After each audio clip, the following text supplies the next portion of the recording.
할렐루야. 오늘도 사랑의 주님이 우리와 함께 하심을 믿습니다. 선하신 주님의 사랑의 손길 가운데 날마다 임마누엘로 주님과 함께 동행하는 저와 여러분 되시기를 바랍니다. 주님이 나와 함께 하시기에 그 어떤 것도 두렵지 않은 줄로 믿습니다. 20세기 미국에서 가장 유명한 신문 상담가 중에 앤 랜더스라는 분이 계십니다. 한때 전 세계에서 가장 많이 연재되는 칼럼니스트였습니다. 이분은 매월 약 10,000여 통의 고민 상담 편지를 받아서 거기에 대한 의견을 제공하는 칼럼을 썼습니다. 1200여 신문사에서 매일 약 9천만 명에 되는 사람들이 그녀의 칼럼을 읽었다고 합니다. 이 시간 앤 랜더스의 칼럼 하나를 소개해 드립니다. 생각하는 시간을 가지십시오. 사고는 힘의 근원이 됩니다. 노는 시간을 가지십시오. 놀이는 변함없는 젊음의 비결입니다. 책 읽는 시간을 가지십시오. 독서는 지혜의 원천이 됩니다. 기도하는 시간을 가지십시오. 역경을 당했을 때 도움이 됩니다. 사랑하는 시간을 가지십시오. 삶을 가치 있게 만들어줍니다. 우정을 나누는 시간을 가지십시오. 생활의 향기를 더해줍니다. 웃는 시간을 가지십시오. 웃음은 영혼의 음악입니다. 나누는 시간을 가지십시오. 주는 일은 삶을 윤택하게 합니다. 가족과 함께 있는 시간을 가지십시오. 삶의 활력을 줄 것입니다. 바라기는 2025년 여러분을 우리 한빛교회 모든 성도들이 바로 이런 시간들을 더 많이 가져서 더 풍성하고 더 행복한 삶을 살아갈 수 있게 되기를 주님의 이름으로 축원합니다.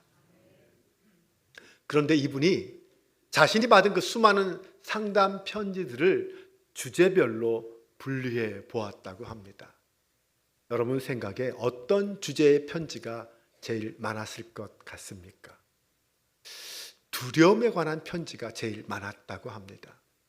사람들이 상담을 요청하는 가장 많은 이유가 이 불안과 두려움 때문이었다는 것이죠.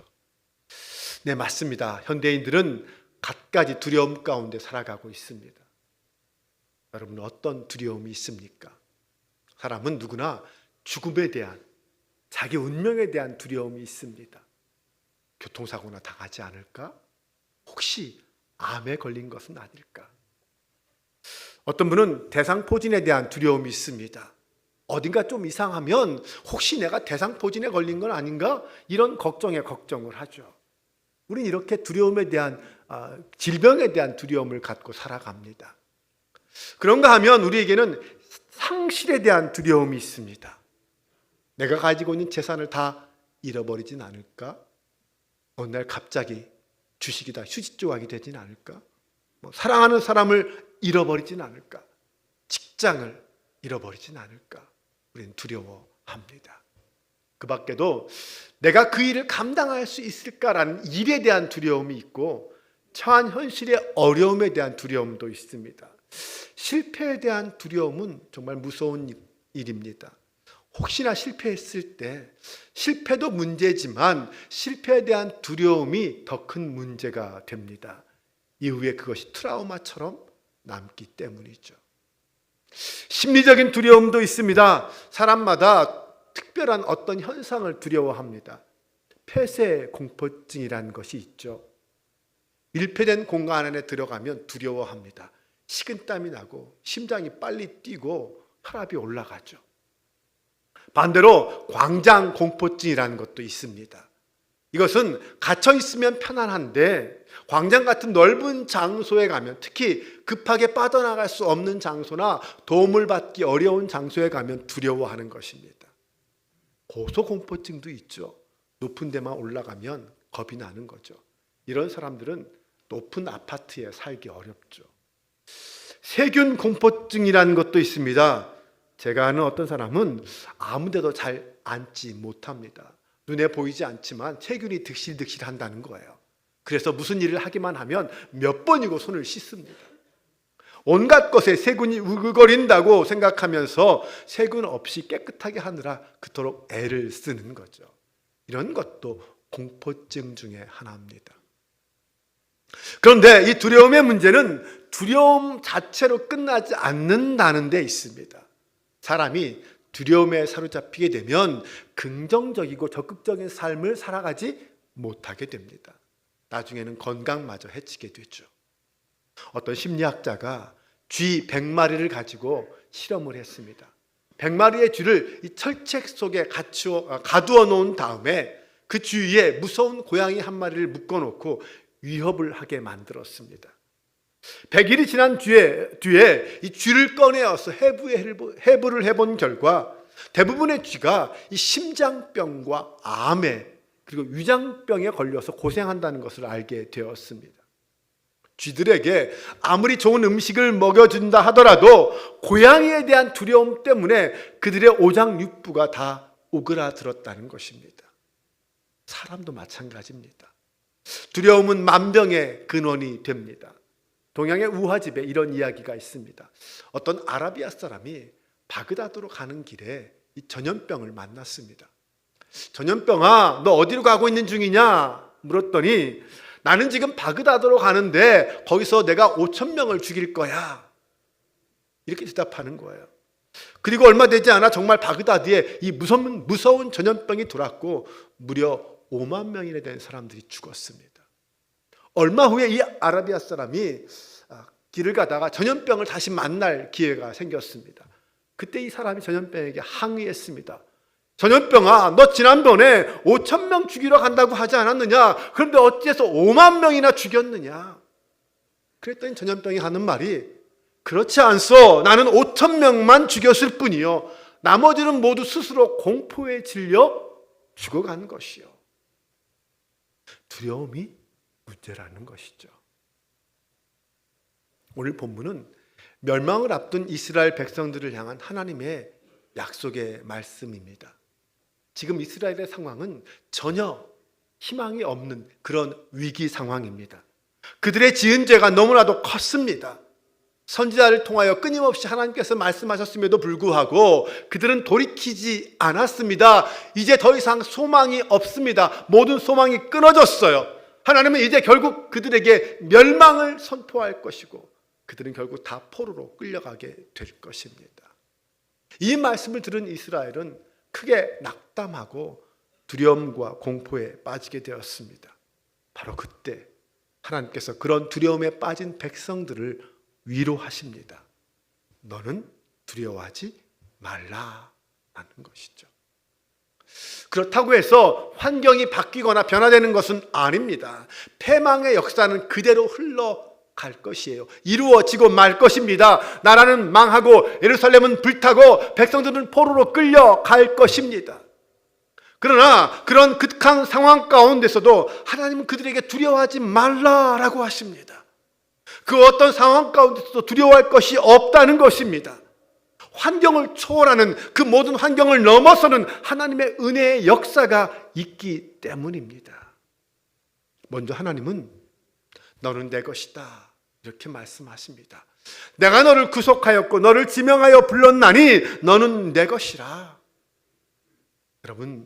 여러분이 하나님의 것이라는 사실을 믿으시고 있습니까? 많은 사람들이 생각합니다. 하나님께서 나 같은 사람에게 관심이 있을까? 이 세상의 수많은 사람들 중에 하나님이 내게도 관심이 있을까? 목사님도 나를 잘 모르실 텐데 저 구석에서 살짝 예배드리고 가는 그런 나를 과연 하나님이 아실까? 그런데 오늘 본문에 보면 하나님께서 뭐라고 말씀하십니까? 내가 너를 구속하였고 내가 너를 지명하여 불렀나니 너는 내 것이라. 하나님께서 나를 지명하여 불렀다라고 하십니다.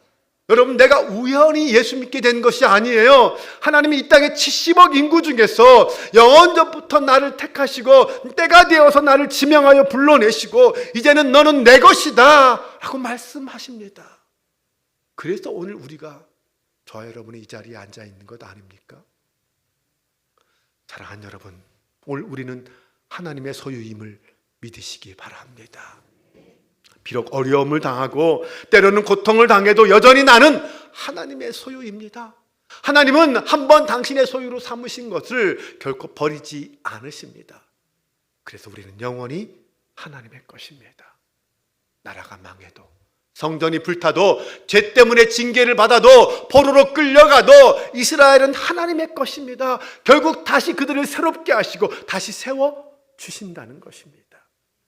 그래서 오늘 본문을 보면 하나님께서 내가 너희들을 다시 불러 모으겠다라고 약속하십니다. 나라가 망해서 포로로 끌려가서 동서남북으로 흩어져도 그 동서남북에서부터, 아니 땅끝에서부터 너희들을 다시 불러 모으겠다는 것입니다. 포로로 끌려가지만 여전히 그들은 하나님의 것이다 라는 것이죠.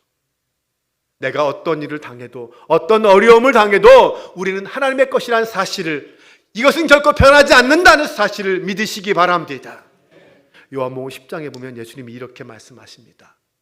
내 아버지는 만물보다 크심에 아무도 아버지의 손에서 빼앗을 수 없느니라.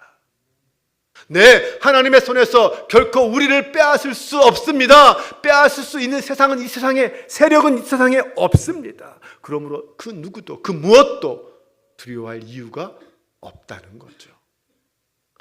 그래서 하나님은 이스라엘 백성들에게 너와 함께 하겠다라고 말씀하셨습니다. 나라가 망해서 포로로 끌려갈지라도 그 이국 땅까지, 아니 땅 끝에서까지라도 함께 하시겠다라는 거죠. 오늘 보면 2절과 3절은 이렇게 말합니다. 내가 물 가운데로 지날 때에 내가 너와 함께 할 것이라. 강을 건널 때에 물이 너를 침몰하지 못할 것이며 내가 불 가운데로 지날 때에 타지도 아니할 것이요 불꽃이 너를 사르지도 못하리니 대전하는 여호와 내 하나님이요 이스라엘의 거룩한 이요 내 구원자임이라. 여러분, 물 가운데로 지나지 않는 게 아닙니다. 불 가운데도 지나갑니다. 이것은 분명히 아셔야 합니다. 그리스도인이라고 해서 이 땅 위에 어려움이나 고단에서 예외가 되는 것은 아닙니다. 사업이 실패해서 망하기도 합니다. 병에 걸려 수술도 받아야 합니다. 세상 사람들과 똑같이 환난도 당하고 시험도 통과해야 합니다. 본문의 이스라엘 백성들은 이제 앞으로 나라가 망하고 포로로 끌려가는 시련을 당하게 될 것입니다. 그러나 물이 침몰치 못하고 불이 사르지 못합니다. 영원히 망하게 하지 않습니다. 그 어떤 역경도 시련도 하나님은 함께 하셔서 지켜주신다는 것이죠.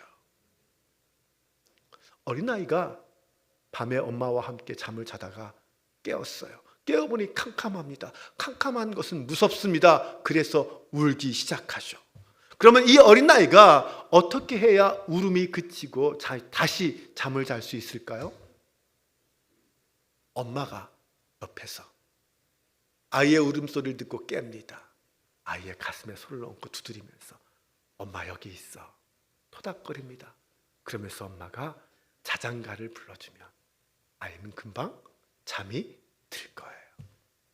네, 무서워 울다가도 엄마 목소리를 들으며 엄마가 곁에 계시다는 것을 확인하면 곧 아이는 평안을 찾고 잠이 듭니다. 여러분, 두렵습니까? 지금 내 곁에 계시는 하나님을 확인하시기 바랍니다. 왜 하나님 없이 홀로 고아처럼 살고 있습니까? 두 눈을 크게 뜨고 똑바로 보십시오. 하나님이 지금 내 곁에 나와 함께 하십니다. 시편 16편 8절과 9절을 다 같이 함께 화면을 보면서 읽어보겠습니다. 내가 여호와를 항상 내 앞에 모심이여 그가 나의 오른쪽에 계심으로 내가 흔들리지 아니하리로다. 이러므로 나의 마음이 기쁘고 나의 영도 즐거워하며 내 육체도 안전히 살리니. 아멘. 하나님이 언제나 내 앞에, 내 옆에 함께 하심을 믿으시기 바랍니다. 그 하나님을 확인하고 그 하나님을 모시고 살아가는 저와 여러분 되시기를 바랍니다. 요한복음 16장을 보면 예수님께서 가장 고통스럽고 고독한 시간 중에 있습니다. 그런데 그때 주님이 어떻게 당신의 평안을 지키셨는가를 말합니다. 예수님께서는 지금 바로 눈앞에 다가오고 있는 그 십자가를 바라보고 계십니다. 이제 오늘 밤 잡히게 될 것이고 내일이면 십자가를 져야 합니다. 정말 가장 두렵고 무서운 긴장된 순간입니다. 그런데 그 순간에 주님께서 제자들에게 이렇게 말씀하십니다. 보라, 너희가 다 각각 제 곳으로 흩어지고 나를 혼자 둘 때가 오나니 벌써 왔도다. 그러나 내가 혼자 있는 것이 아니라 아버지께서 나와 함께 계시느니라. 이제 곧 눈앞에 십자가의 고통이 기다리고 있습니다. 제자들은 다 도망갈 것이고 뼈아픈 배신이 내 앞을 막고 있습니다. 혼자 남겨지는 고독이 있어요. 그렇게 감당하기 어려운 엄청난 고난이 다가오고 있습니다. 그런데 그 순간 주님의 마음은 흔들림이 없습니다. 오히려 한없이 조용하고 평안합니다. 왜입니까? 아버지께서 나와 함께 하시느니라. 결코 주님은 혼자가 아니었습니다. 혼자 남겨지지 않습니다. 아버지께서 함께 하십니다. 하나님이 함께 하시기에, 그것을 믿기에, 알기에 주님의 마음은 그 순간에도 평안하셨습니다. 마지막으로 하나님이 우리의 구속자라고 했습니다. 내가 너를 구속하였다, 내가 너를 속량했다라고 말합니다. 이것이 중요합니다. 내가 하나님을 믿고 하나님의 보호하심과 하나님의 인도하심을 믿습니다. 하나님이 함께 하신다는 것을 알아요. 그런데 여전히 문제가 있습니다. 내가 그 하나님의 사랑을 받을 자격이 없다라고 생각하는 거예요. 사랑받을 만한 거룩함도 정결함도 의도 내게는 없다라는 것이죠. 내가 그것을 너무나도 잘 알아요.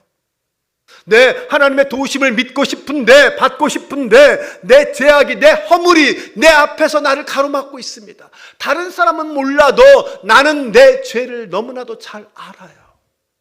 이게 문제입니다. 이것이 나를 괴롭게 하는 거죠.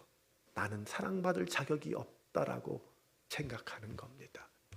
본문의 이스라엘도 그랬습니다. 지금 백성들의 죄 때문에 나라가 망했습니다. 왕과 지도자들의 죄 때문에 그들이 심판을 받습니다. 민족과 백성이 하나님 앞에 지은 죄가 너무나도 커요. 그 죄 때문에 괴롭습니다. 그런데 그런 죄인인 내가 감히 어떻게 하나님의 은총을 받을 수 있겠느냐라는 것입니다. 그때 하나님이 말씀하십니다. 내가 너를 구속하였느니라. 내가 너를 속량하였느니라. 속량이란 말은 대신 값을 치루었다라는 것입니다. 여러분 생각해 보십시오. 두려움의 근본 원인이 무엇일까요? 우리 안에 두려움이라는 것은 언제 처음 들어왔을까요? 처음 사람 아담과 하와가 금지된 열매를 따먹었을 때 그들 안에 처음 두려움이 찾아왔습니다. 창세기 3장 9절과 10절 이하를 보면 여호와 하나님이 아담을 부르시며 그에게 이르시되 내가 어디 있느냐 이르되 내가 동산에서 하나님의 소리를 듣고 내가 벗었으므로 두려워하여 숨었나이다. 죄를 짓고 난 다음에 아담과 하와는 두려워했습니다. 죄로 인해 두려움이 찾아온 것이죠. 죄로 인해 내가 이제 하나님의 벌을 받게 되었다, 하나님의 진노를 피할 길이 없다라는 그 사실 때문에 두려워하게 된 겁니다. 죄가 두려움의 뿌리가 된 거예요. 여러분 잘못을 저질러 본 적이 있으십니까? 죄를 지어 본 적이 있으세요? 있겠죠. 죄는 벌을 받아야 합니다. 벌을 받아야 마음이 평안해지죠. 벌을 받지 않는 한 내 마음의 양심은 두려움에 이길 길이 없습니다. 어떤 사람이 실수로 사람을 죽였습니다. 순간 감옥에 가는 것이 두려워서 도망치게 되었어요. 무려 10년 동안이나 숨어 다녔습니다. 용케도 잡히지 않다가 안타깝게도 공소시효 이틀을 남겨두고 체포당하고 말았습니다. 주변 사람들이 참 이 사람 재수가 없다, 이틀만 더 참았으면 별일 없었을 텐데 모두가 한마디씩 했어요. 그런데 정작 당사자는 쇠고랑을 차고 가면서 이제야 사람 사는 것 같다 이렇게 말했다고 합니다. 이 10년이라는 세월이 그에게는 너무나도 불안하고 두려웠던 시간이었던 거예요. 체포되는 순간이 되어서야 비로소 그 마음에 평안을 얻었다는 것입니다. 여러분, 이것이 인간의 양심입니다. 속량했다는 말이 무슨 뜻입니까? 받을 벌을 받았다는 거예요. 단지 내가 받은 것이 아니라 나 대신 다른 사람이 받았다는 것입니다. 이것이 바로 속량이에요. 중요한 것은 그 벌을 받았기에 끝났다는 것입니다. 더 이상 그 벌에 대한 책임을 묻지 않는다는 거예요. 오늘 본문에서 하나님께서 이렇게 말합니다. 내가 애굽을 너의 속량물로 구스와 스바를 너를 대신하여 주었다. 무슨 말입니까? 똑똑히 봐라. 너를 살리기 위해서 애굽 사람과 구스 사람이 얼마나 죽었는지 아느냐? 너를 살리기 위해서 죽은 사람이 얼마나 되는지 아느냐라는 것입니다. 그래도 내 사랑을 못 믿겠느냐? 내가 너를 속량했어. 주님은 그렇게 말씀하시는 것입니다. 여러분, 십자가 사건을 다시 한번 생각해 보십시다. 왜 하필이면 하나님은 예수님을 십자가에 돌아가게 하시고 내가 너를 구속했다라고 말씀하셨을까요? 예수님은 우리의 모든 죄악과 허물에 대한 분명한 대가를 치르셨습니다. 생명이라는 엄청난 희생을 통하여 우리의 허물을 용서해 주셨습니다. 그래서 이사야 41장 14절에서는 버러지 같은 너 야곱아 두려워하지 말라라고 한 거예요. 비록 내가 버러지 같은 죄인이라 할지라도 주님은 그런 나를 사랑하시고 나를 보호해 주셨습니다. 나를 위해, 버러지 같은 죄인인 나를 위해 십자가의 희생을 지불하셨습니다. 이것이 속량이에요. 하나님께서 우리에게 베풀어 주신 속량입니다. 그래서 바울은 이렇게 말합니다. 로마서 8장 38절과 39절입니다. 다 같이 이 말씀을 힘있게 함께 읽어보겠습니다. 내가 확신하노니 사망이나 생명이나 천사들이나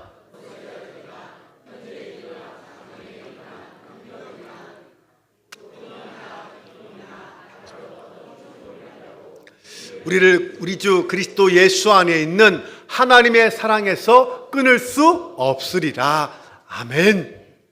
네, 그 누구도 그 무엇도 하나님의 사랑을 끊을 수 없습니다. 문제는 믿음이에요. 내가 하나님의 부르심을 받았다라는 것을 믿어야 합니다. 나를 부르신 그 부르심, 나를 지명하여 부르신 그 부르신 하나님이 나와 함께하고 있다는 사실을 믿어야 합니다. 역사를 주관하시는 정능하신 하나님께서 불 가운데서도 물 가운데서도 나와 함께 하십니다. 나를 속량하셨습니다. 내가 고민하는 그 죄의 문제를 그분이 다 해결하셨습니다. 그러므로 더 이상 이제는 두려워할 것이 없습니다. 어떤 목사님이 기차 여행을 하다가 옆에 있는 한 청년과 이야기를 하기 시작했습니다. 그러다가 이 사람이 그리스도인이라는 사실을 알게 되었어요. 그런데 대화를 해보니 여러 가지 시험으로 인해서 괴로움을 당하고 있는데 도대체 이 시험을 이겨낼 수 있는 힘이 그에게는 없다라는 것을 알게 되었어요. 그때 목사님이 가방에서 이 성경책과 볼펜을 끄집어내고는 청년에게 물었습니다. 이 성경책 위에 볼펜을 세울 수 있겠습니까? 세울 수 있나요? 청년이 몇 번이나 해봤지만 볼펜이 세워질 리가 없죠. 달리는 기차 안에서 어떻게 볼펜을 세울 수 있습니까? 아니, 어떻게 이 볼펜을 세울 수 있겠습니까? 나는 세울 수 있습니다. 아니, 어떻게 세운단 말입니까? 한번 세워보세요. 못 세웁니다. 자, 보십시오. 나는 세웁니다. 세우지 않았습니까? 아니, 목사님 손으로 잡고 있는 것 아닙니까? 목사님이 말씀하십니다. 물론이죠. 흔들리는 차 안에서 어떻게 볼펜이 자기 혼자 서 있을 수 있습니까? 연약한 기독교인이 하나님이 붙잡아 주시지 않는데 어떻게 이 악한 세상에서, 이 흔들리는 세상 속에서 혼자 서 있을 수 있단 말입니까? 하나님이 함께 하시고 계시고 하나님이 붙들어 주시고 서 계시니 서 있을 수 있는 것 아닙니까? 네, 맞습니다. 하나님이 나와 함께 하셔야, 나를 붙잡고 계셔야 우리는 이 험한 세상에서 살아갈 수 있는 것입니다. 그 하나님을 믿고 그 하나님과 함께 험한 세상 이기며 승리하며 살아가는 저와 여러분 되시기를 바랍니다. 이제 2025년을 시작하면서 아무것도 두려워하지 마십시오. 두려워해야 한다면 하나님만 두려워하시기 바랍니다. 그 어떤 풍랑 속에서도 하나님의 사랑을 믿고 평안하시기 바랍니다. 여기에 우리 그리스도인들의 진정한 승리가 있습니다. 이 시간 다시 한번 하나님의 음성에 귀를 기울이시기 바랍니다. 화면을 보면서 이사야 43장 1절에서 4절 말씀을 메시지 성경으로 함께 봉독하면서 오늘 설교를 마치겠습니다. 다 같이 함께 봉독합니다. 두려워하지 말라. 내가 너를 속량했다. 내가 내 이름을 불렀다. 너는 내 것이다. 내가 길을 잃고 갈팡질팡할 때 내가 함께 할 것이다. 내가 물에 빠져 허우적거릴 때 가라앉게 내버려 두지 않을 것이다. 사면초가에 처해도 그것이 내게 막단 골목이 되지 않으리라. 나는 하나님 곧 너의 하나님 이스라엘의 거룩한 이 너의 구원자이기 때문이다. 나는 어마어마한 값을 치르고 너를 샀다. 너를 얻으려고 이집트를 다 귀중한 구스와 스바도 같이 내놓았다. 너는 내게 그만큼 소중하다. 내가 너를 그만큼 사랑한다. 너를 얻기 위해서라면 나는 온 세상도 팔 수 있다. 창조 세계와 너를 맞바꿀 수도 있다. 아멘.